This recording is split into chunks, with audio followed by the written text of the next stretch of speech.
Hi everyone! Welcome to my mini vlog. Welcome to Carcelar TV. And guys, pauwi na kami ngayon. Dito na kami duman sa Kabuyaw, Laguna Barangay, Casile. Guys, nandito kami ngayon sa Marcos Mansion.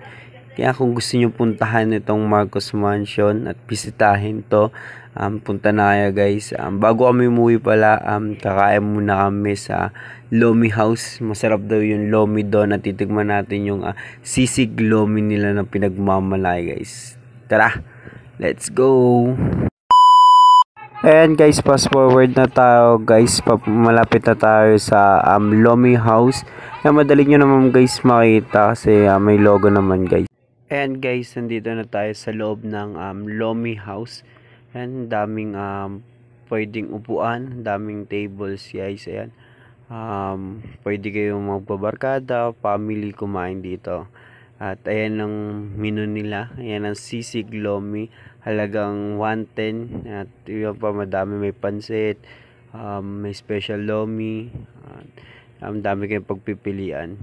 At ayun na nga, dumating na nga yung in-order namin na sisig Lomi.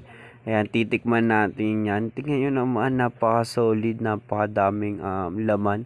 Talagang mabubusog ka, sama mo pa ng rice. Kung gusto nyo rin matikman yung special sisig Lomi nila, punta na kayo dito sa Barangay Casile, bayan ng Kabuyaw, Laguna. Ayan guys, unang subo.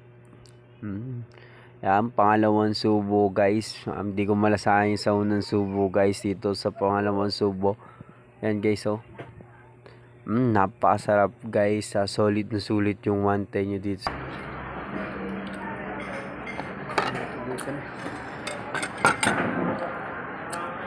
Busog.